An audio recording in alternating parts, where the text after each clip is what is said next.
السلام عليكم، ازيكم؟ عاملين ايه؟ يا رب تكونوا بخير. النهارده بقى فيديو كده وصفه حلوه جدا. هنعمل طبعا معجنات. طبعا الشتا بقى بيحب المعجنات، يحب سينابون، يحب الحاجات الايه اللي فيها دفى ديت. هنعمل مقاديرنا سهله جدا وبسيطه خالص. هنعمل من عجينه واحده هنعمل منها تشكيله يعني. تمام. معايا هنا العجان بتاعي، معايا كيلو من الدقيق. انتوا عارفين طبعا ان انا بستعمل الضحى، بحبه جدا. تمام. عندك عجان، عندك ما عندكيش ممكن تعجنيها على ايدك، مفيش اي مشكلة خالص. تمام كده. هننزل بكيلو الدقيق، وهحط طبعا رشة الملح اساسي معايا. تمام كده بالشكل ده. ومعايا بقى الخميرة بتاعتك، لو مش يعني مش ضمناها ممكن ان انت تعملي لها اختبار بره كده، علشان برضو ايه ما تبوظيش الدقيق بتاعك، لكن انا عشان متأكدة منها فانا اشتغلت على طول. تمام. ومعايا هنا دي اختياري، معايا دي ريحة كحك. ما تستغربوش، انا بحب ريحة الكحك جدا في المعجنات بصراحة. مش شرط يعني تبقى على الكحك بس، لا، بتبقى ريحتها حلوة قوي قوي في المعجنات. مش حابينها ممكن ان انتوا تستغنوا عنها. معايا طبعا السكر بتاعي عشان الخميرة، معايا 3 معالق من السكر كده مليانين. ومعايا لبن بودر. لبن بودر عايزة تحطي كيس واحد حطي، انا حاطة 5 معالق كده او 6 معالق. انا بحب طعمه جدا في المعجنات، بيدي نكهة كده وبيدي طعم للعجين حلو قوي بصراحة. جربوها يعجبكم. ومعايا البيكنج باودر بتاعي، معايا معلقة كده حلوة مليانة. تمام. وهنقلب كده مع بعض وننزل بنص كوباية من الزيت بس. تمام. والمية بقى طبعا الاساسي بتاعنا على جنب كده، مية دافية ان احنا هنلم بيها الدقيق بتاعنا. وطبعا انا ما بقولش كمية المية ايه هي، لان كل دقيق عن دقيق يختلف. فانا خايفة اقولك حطي مثلا كوبايتين، تحطي كوبايتين المية مرة واحدة، الدقيق اللي انت بتستعمليه غير اللي انا مستعملاه، فممكن تسيب منك او تحتاج اكتر، تقولي دي الوصفة باظت. لا، المية على حسب ما انتوا بقى ما العجين يلم معاكم، وتشوفوا العجينة تبقى طرية وناعمة. تمام كده، ما فيهاش تشققات، ما تفرولش، ما تلزقش في الايد. ده على حسب بقى ما انتوا ما تلموا العجين بتاعكم. تمام كده. والميه تكون دافيه مش سخنه، لان انت لو حطيتي ميه سخنه هتموتي الخميره اللي احنا حاطينها. تمام. خايفه من الخميره، اعملي لها اختبار بره زي ما انا ما قلت. اختبار بره هتعملي ايه يعني؟ نص كوبايه من الميه السخنه، دافيه مش سخنه يعني، عليها السكر وعليها الخميره، وتقلبيها وتسيبيها على جنب. كده العجينه بتاعتي تمام. هلمها كده وهسيبها بقى تخمر.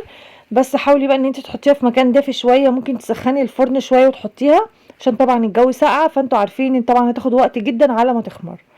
هغطيها بقى كده وهشيلها على جنب. اي مكان عندك دافي كده حطيها فيها. سخني الفرن شويه، ده انسب حاجه، تسخني الفرن شويه وتقفلي، وبعد كده تدخليها وتسيبيها بقى جوه تخمر على طول معاكي، مش هتقعد كتير. تمام كده. ونغطيها ونركنها على جنب بالشكل ده. براحتك بقى. انا العجينه بتاعتي ديت انا هعمل تشكيله كده حلوه بالمعجنات. هعملها ايه بقى؟ هعمل بالجبنه، هعمل بالعجوه. انا بحب اللي بالعجوه قوي قوي قوي بصراحه. الصبح كده مع كوبايه شاي بلبن، تحفه، جميله جدا مع قهوه زي الفل. تمام. ادي العجينه بتاعتي كده، انا باخد منها حته وهوريكم بقى احنا هنعمل ايه. لو لسه طبعا ما اشتركتيش، تشتركي وفعلي الجرس علشان يوصلك كل جديد. واستنى منك تعليق حلو كده، واللايك بتاعك طبعا ما تنسيهوش وانتي تتفرجي عليا.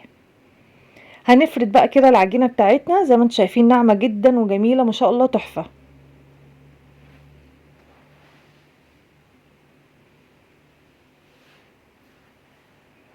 تمام. وممكن طبعا ما تعمليش الكميه دي كلها، ممكن تعملي نص كيلو بس. وقللي بقى من المقادير اللي انا حطاها، يعني هتبقى هي المقادير اصلا يعتبر ربع كوبايه زيت لو نص كيلو يعني. هنا هجيب بس معايا صينيه، وهي هقطع كده بالشكل اللي انتوا شايفينه ده على حجم الصينيه بتاعتي. هتشوفوا يعني انا هعمل ايه. تمام. بقولكوا لو عايزين نص كيلو اعملوا نص كيلو عادي خالص، وجربوا واعملوا الصينيه دي بس. حتى وممكن يتبقى معاكم كده حته عجينه ولا حاجه تعملوا بيها اي حاجه. تمام. هنا بدهن بس الايه الصينيه بتاعتي. براحتك، عايز تدهنيها سمنه زيت اللي انت حباه. تمام.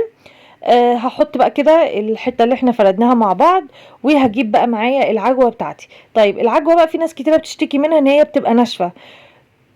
اهرسيها كده على النار بمعلقه من الزبده. تمام. وانا بحب احط لها قرفه، يعني انا بحب القرفه جدا، وشويه سمسم كده وبتاع، وعلى النار كده، وببتدي ان انا اتك عليها كده بالشوكه لحد لما بتبقى طريه معايا جدا. لقيتي نوع العجوه بتاعتك فيه انواع، فممكن العجوه اللي انت بتجيبيها ناشفه قوي ورخمه مش قادره تطرى معاكي، يعني معلقتين ميه، يعني معلقتين، وبرده افضلي معاها كده لحد لما هتلاقيها مسكت بالشكل ده وبالمنظر اللي انتوا شايفينه ده. ابتديت ان انا افردها كده بس على الرخامه، رشه خفيفه كده من الدقيق، وهبتدي ان انا احطها فوق الصينيه بتاعتي بالشكل ده، فوق اول طبقه احنا عملناها. تمام. وهقطع بقى اي زياده، طبعا الفيديو مبين انا بعمل ايه. تمام كده.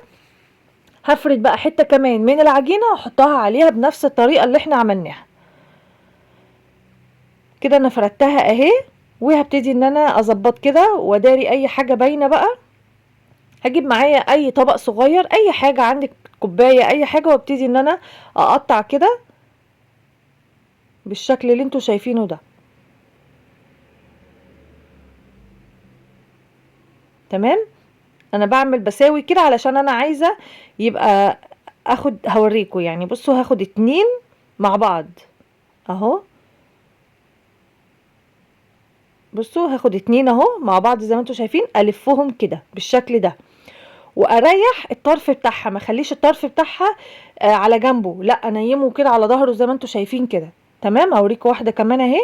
بصوا الف اهو اهو، لفه 2، وانيم الطرف بتاعها ده انيمه. تمام. عايزه اقول لكم فظيعه بجد، تحفه، جربوها تعجبكم جدا. لو عملتوا نص كيلو وعملتوا الصينيه ديت وكبروا الصينيه، هتبقى حلوه قوي قوي قوي معاكم الصبح في الفطار كده، جميله جدا وشكلها اصلا تحفه. ابتدي ان انا اشيل الطبق بتاعي، وادي المنظر بتاعها فظيعه جدا بصراحه يعني. هنا معايا نسكافيه ولبن بودر. تمام. وشويه ميه كده، ومفيش اي حاجه تاني، يعني انا ما بحبش احط بيض، يعني بحب الحاجات دي اكتر من البيض. تمام. ابتدي ان انا ادهن الوش بتاعها كده واركنها على جنب. هنا بقى عايزه ترشي سمسم، عايزه ترشي حبه البركه، عايزه تسيبيها ساده، براحتك. تمام. شكلها تحفه وطعمها احلى واحلى بصراحه. بتاخدي قطعه كده من الطرف ده بتقطعيه كده، جميله جدا. نيجي بقى لبقيه العجين بتاعنا. هبتدي ان انا اعمل بقى تشكيله كده حلوه من المعجنات.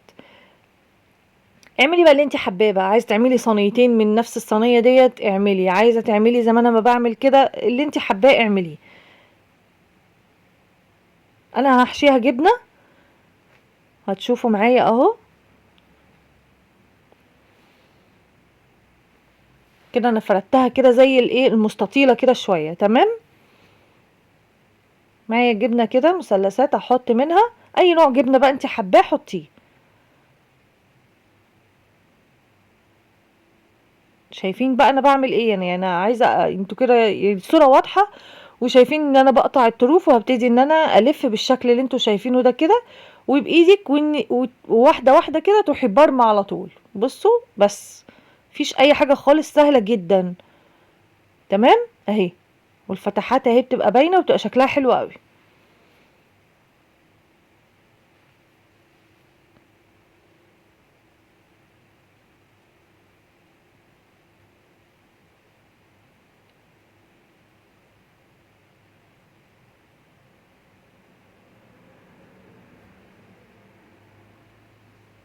تمام. ادي ده عملناها مدوره كده اهو بالشكل ده. وهبتدي اعمل هقطع كده وكده وكده. هنا الحته اللي في النص بقول لكم لا. تمام. وكل واحده فيها نحط لها حته. عايزه بقى تحطي شوكولاته، نوتيلا، شوكولاته خام، مفيش مشكله. هنا بصوا بنقفل كده اهو، بقفل الاتنين اهو، بقفلهم على بعض، اروح ضمها لجوه. فاهمين؟ يعني بقفل الطرف على الطرف واضم لجوه اهو، بقت عامله زي الورده المفتوحه كده. فاهمين؟ اهي بالشكل ده. هنا عملت واحده كمان بالشكل ده كده، وهنلف اهو. بس كده. ممكن تسيبيها كده مفتوحة زي الهلال كده، وممكن ان انتي تقفليها كلها على بعض براحتك، يعني زوقي زي ما انت حابة. عايزة تسيبيها زي السندوتش كده طويلة برضو براحتك. تمام. هنا بقى دي معايا عجوة، هحطها كده في النص، وهبتدي ان انا اقفل كده بالشكل ده.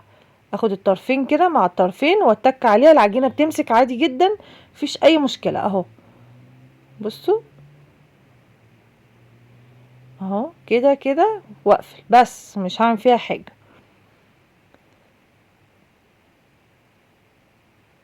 اهي جميلة جميلة جميلة.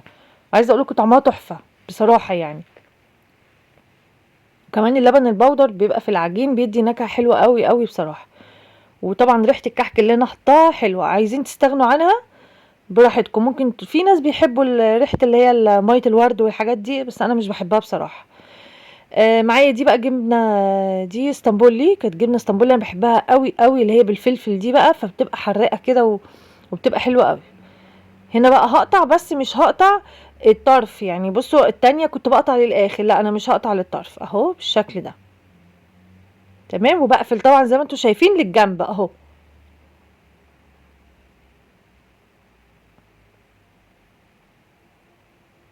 جميلة جدا وحراقة بقى كده وحلوة قوي قوي. جبت بقى صينية ورق زبدة، وابتديت ان انا اعملها بالشكل ده. معايا برضو المادة اللي احنا بندهن بيها، النسكافيه اللي قلت لكم عليه، انا بحب ادهن النسكافيه قوي، بيدي طعم حلو ولون حلو. تمام. جبت بقى دي بعد ما خمرت كده وارتاحت خلاص الصينية بتاعتي، دخلتها بقى الفرن، الاتنين استووا. وعايزة اقول لكم بقى بصوا الشكل تحفة، فظيعة جدا، وشكلها حلو جدا جدا بجد. والريحة بقى حاجة تانية يعني. دي طعمها فظيع يعني، هي كله طعم واحد، بس طبعا بقى انا بحب اللي بالعجوة اكتر، فطعمها حلو قوي قوي بصراحة. وادي الاشكال اللي احنا عملناها مع بعض، وسواها حلو جدا. واللون بتاعها كده ادوها تحميصه كده خفيفه، ما تسيبوهاش بيضه كده من فوق ولا من تحت، لا ادوها تحميصه كده، بتبقى ليها طعم كده حلو قوي.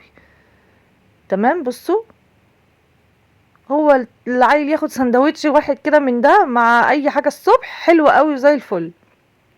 اي حاجه سخنه جميل جدا. بصوا دي هقطع معاكم واحده برضو اوريكم برضو شكلها من جوه مورقه وجميله جدا، مش معجنه بقى ولا الكلام ده. بصوا فظيعه بجد، تحفه تحفه تحفه. والعجوه طريه، يعني لو انتوا واخدين بالكم هتلاقوا العجوه طريه معايا، بسبب ان انا خدتها على النار وعملتها كده. لو العجوه بتاعتك مش سيئه يعني ونوعها حلو، ممكن مش لازم النار يعني، ممكن تقعدي تهرسي فيها كده شويه بالزبده، هتبقى زي الفل. اقول لكم سلام عليكم، باي باي.